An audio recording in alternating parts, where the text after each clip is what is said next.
Assalamualaikum warahmatullahi wabarakatuh. Kembali lagi kawan di Legenda Catur Dunia. Yang kalian tunggu-tunggu kawan, turnamen kelas kakap dari rangkaian Grand Chess Tour 2023 seri ketiganya Super United Rapid dan Blitz Kroasia.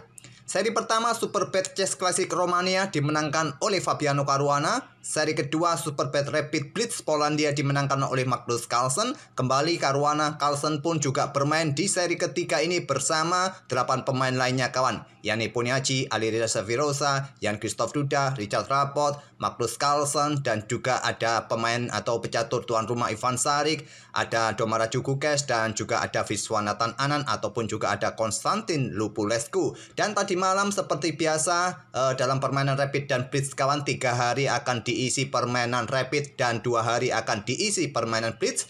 Dan hasil-hasilnya sebagai berikut kawan. Sampai hari pertama ini dari 3 game yang dimainkan oleh para peserta, Viswanathan Anand menempati posisi pertama dengan 2 kali kemenangan dan 1 kali remis. Di posisi kedua ada Magnus Carlsen, ada Jan-Christoph Duda, dan Richard Rapport dengan perolehan poin yang sama kawan. Cuma bedanya Magnus Carlsen ini hanya 1 kali menang dan 2 kali remis, sedangkan Jan-Christoph Duda dan Richard Rapport 2 kali menang, 1 kali kalah, dan diikuti para peserta yang lainnya kawan.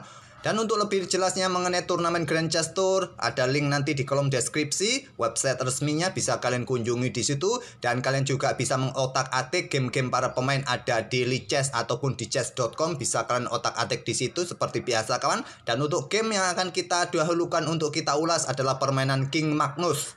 Karena King Magnus banyak idolanya, banyak yang nonton kawan. Dan juga King Magnus merupakan bintang turnamen yang permainannya selalu ditunggu-tunggu oleh para penonton, pencinta atau spektator catur dunia. Oke, game pertama dari Magnus Carlsen bertemu dengan Domara Jukukes. Carlsen pegang hitam dan Domara Jukukes memainkan pion raja pion E4. Dibalas Carlsen permainan sisilah defense. Kuda F3, kuda C6, ada gajah B5 memilih Rosolimo Netsmedinov attack. Dan di sini variasi utama variasi Vicenzo kawan pion G6 dimainkan oleh Magnus Carlsen. Beberapa waktu yang lalu juga, beberapa hari yang lalu juga saya mengulas permainan Rosolimo. Kalian juga bisa bermain dengan pion E6, pion D6, kuda F6, ataupun menteri langsung keluar ke petak B6. Tapi memang jalur utamanya adalah variasi Vicenzo. Dan di sini kawan, 2 pilihan putih untuk melanjutkan langkahnya adalah langsung rokade, pilihan utamanya kawan. Atau saat kalian bermain dengan variasi Rosolimo Netsmedinov attack, keluarkan gajah untuk coba tekan kuda ini. Ya rencana berikutnya pastinya langsung melakukan pertukaran. Ini adalah variasi pilihan nomor 2 kawan. Yang biasa berlanjut diambil balik menggunakan pion D. Jalur seperti ini masih cukup umum kawan, dan pion D3 bisa kalian lanjutkan. Ada gajah G7 dan selanjutnya di sini kalian bisa bermain dengan pion H3 terlebih dahulu. Kontrol petak G4 setelah kuda F6. Nah, di sini kalian bisa melanjutkan pengembangan sayap menteri dengan kuda C3 dan berlanjut mungkin kuda manuver ke petak D7. Ada yang memilih rokade juga merupakan pilihan yang sangat logis juga kawan. Kalian rokade di sini ataupun pengembangan gajah terlebih dahulu ke petak E3. Selepas mungkin pion B6 untuk kontrol ataupun perkuat petak C5 ini, kalian di sini bisa rokade, menteri naik ke petak D2 dengan opsi nanti langsung melakukan pertukaran di petak H6 ataupun sedikit menahan juga. Itulah kawan jalur kedua dari permainan Rosolimo Netsmedinov attack. Tapi di sini memilih jalur utamanya dengan langkah rokade. Setelah gajah G7, ada pion C3 jelas untuk dukungan pion pusatnya nanti. Dan di sini ada kuda F6 dan dengan benteng E1 terlebih dahulu jaga pion. Setelah rokade di sini kawan, barulah pion D4 dimainkan oleh Jukukes. Baku hantam tidak kawan, memilih dengan pion D5 pilihan utamanya. Situasi seperti ini sering dialami oleh Magnus Carlsen kawan saat pegang hitam menghadapi Rosolimo, bukan hal yang baru. Dan pion ini didorong maju, kuda ke E4 kawan. Selanjutnya pengembangan gajah gelap ke petak E3 untuk perkuat petak gelapnya petak D4 ini. Baru sekarang baku hantam Magnus Carlsen, pion C pukul pion D4, pion C pukul pion D4, dan menteri keluar langsung ke petak B6. Dan Domara Jukukes menukarkan gajah terangnya sikat kuda C6 diambil balik oleh menteri. Kalian juga bisa ambil balik menggunakan pion B. Salah satu rekomendasi juga dari engine kawan. Tapi sepertinya kalian juga tidak akan menyukai posisi pion yang menggantung semacam ini, terpisah dengan pion di lajur A ini kawan. Magnus Carlsen ambil balik menggunakan menteri dan pengembangan kuda B ke D2. Tapi di game-game terdahulu kawan, kebanyakan kuda F ini yang ke petak D2 untuk menantang pertukaran kuda. Tapi tidak banyak juga yang bermain dengan langkah kuda B yang ke D2. Dan di sini kebanyakan di game terdahulu gajah ke petak G4 merupakan pilihan utama. Tapi Carlsen bermain dengan gajah F5. Dan ini merupakan ide baru yang belum pernah terjadi di game-game sebelumnya.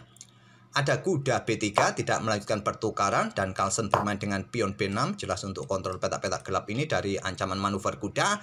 Di sini kuda ke H4 ancam gajah, gajah mundur ke E6, selanjutnya pion F3 dan coba lihat kawan posisi kuda Magnus Carlsen sepertinya tidak bisa pulang ke rumah.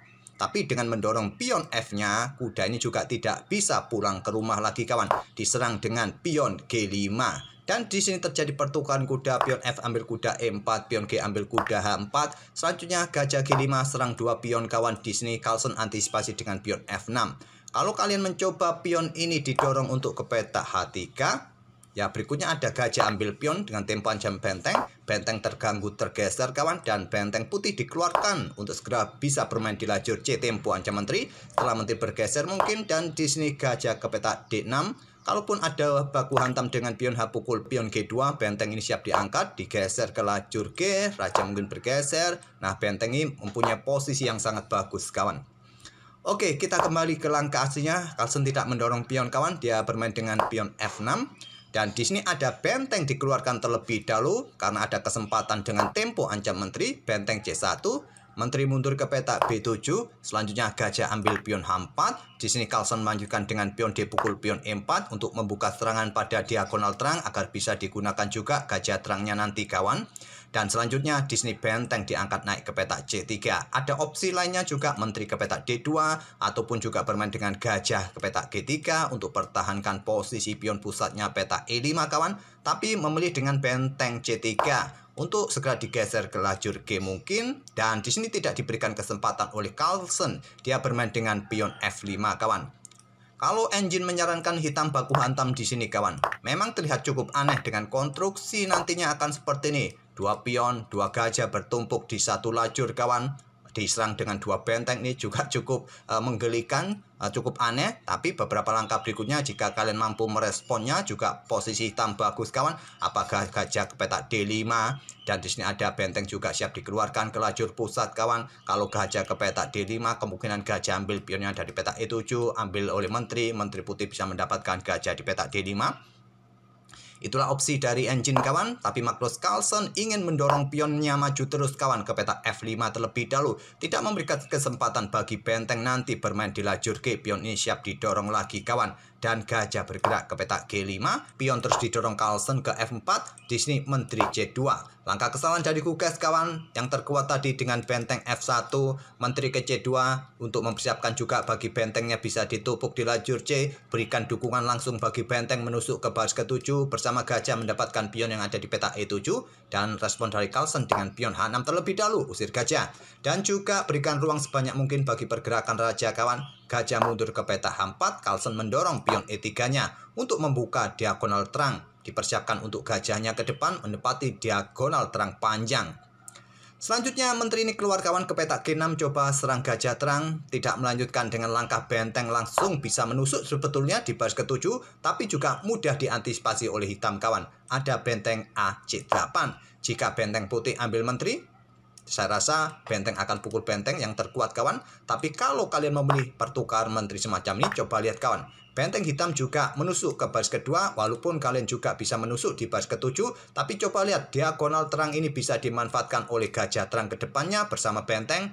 Ini cukup mengkhawatirkan juga. Oke, kembali lagi ke langkah aslinya kawan. Menteri keluar ke petak G6. Menteri pertahankan gajah di petak D7 lanjut Carlsen. Selanjutnya benteng EC1 ditumpuk. Coba pressure nanti tetap di baris ke-7 kawan. Dan di sini gajah sikat kuda yang ada di petak B3 agar tidak ada lagi yang menjaga pion D4. Di sini terlebih dahulu pion ambil balik gajah di B3, menteri ambil pion D4 kawan. Dan pion ini jatuh juga di langkah berikutnya dengan dukungan gajah. Selanjutnya benteng C7 menusuk di baris ke-7. Benteng A E8 pertahankan pion dan ada gajah mundur ke petak E1. Kenapa tidak gajah langsung ambil pion yang ada di petak E7 ini kawan? Masalahnya adalah pion E2 kawan. Open skak di sini, raja bergeser dan ancaman skak mat 2 langkah berikutnya dengan menteri bergerak ke petak D1, baku hantam skak mat. Memilih mundur ke petak E1 dan memang ada kesempatan open skak tapi masih bisa diblokade kawan untuk melakukan skak di petak D1. Tak ada masalah. Magnus Carlsen memilih ambil pion E5 terlebih dahulu, habisi pion putih di pusat dan selanjutnya benteng ambil pion yang ada di petak A7. Mundur ke petak C6 merupakan pilihan terkuat tapi memilih ambil pion yang ada di petak A7 dan Carlsen menantang pertukaran menteri kawan untuk dukungan juga bagi pion yang maju. Dan pilihan terbaik adalah langsung melakukan pertukaran menteri tapi memilih ambil pion B6. Carlsen mendorong pionnya maju ke F3. Jika tantangan ini ditolak kawan, pion didorong maju terus skak garbuan terhadap gajah ataupun bisa promosi. Di sini pion G ambil pion F3, Carlsen ambil balik dengan menteri, ancaman skak mat 1 langkah kawan, menteri ke petak E6 terlebih dahulu skak. Raja bergerak ke petak H7 dan di sini pion H3 dimainkan oleh Gukes. Yang terkuat gajah ini bergerak ke petak H4 tapi memainkan pion H3 dan sekarang kombinasi 8 langkah skak mat ada di posisi ini kawan. Terlebih dahulu Magnus Carlsen menteri F1 skak. Raja bergerak ke petak H2, selanjutnya menteri ke petak E2 skak. Jika mundur kawan, maka benteng meluncur bisa skak mat memaksa raja maju ke G3. Ada benteng F3 skak, raja maju ke H4, atau kalian maju ke petak G4, ada discover, memilih petak gelap kawan ke petak H4. Dan di sini kawan 5 langkah berikutnya skak mat dengan menteri ke petak G2 terlebih dahulu, tapi Carlsen memilih gajah F6 skak. Kehilangan kombinasi skak mat lebih cepat, tapi ini sudah cukup membuat Doma Raju Gukes menyerah. Kalaupun bergerak ke petak terang kawan, ke petak G4, skak matnya seperti ini. Benteng turun open skak memaksa raja mundur, menteri F3 skak mat. Kalau bergerak naik ke petak H5 tadi, ada benteng naik kawan. Open skak, double skak, dan skak mat 1 langkah. Jadi untuk memperpanjang permainan, kalian korbankan menteri ambil gajah, dan seterusnya kalian bisa otak-atik sendiri. Sangat mudah untuk melanjutkan dengan permainan tanpa menteri. Kalian bisa sesegera mungkin memberikan ancaman skak mat juga kawan. Tapi jika kalian menemukan antisipasinya, permainan agak panjang sedikit. Oke, itulah kawan permainan Magnus Carlsen di game pertamanya. Kemudian di game kedua berhadapan dengan Ivan Šarić bermain remis. Tinggal raja saja kawan di akhir permainan. Di game ketiga menghadapi Ian Nepomniachtchi dalam permainan endgame menteri versus menteri dengan komposisi diagram yang sangat simetris kawan. Itulah 3 game permainan Magnus Carlsen di hari pertama. Untuk permainan rapid ini formatnya hanya round robin kawan. Untuk format permainan blitz double round robin. Untuk game nanti sore enaknya pilih game siapa kawan? Saya tunggu jawaban kalian di kolom komentar. Pilihan yang terbanyak nanti bisa kita ulas. Dan terima kasih sudah mampir tiap hari. Jangan lupa untuk subscribe dan like video kami untuk membantu channel kami terus berkembang kawan. Terima kasih. Wassalamualaikum warahmatullahi wabarakatuh.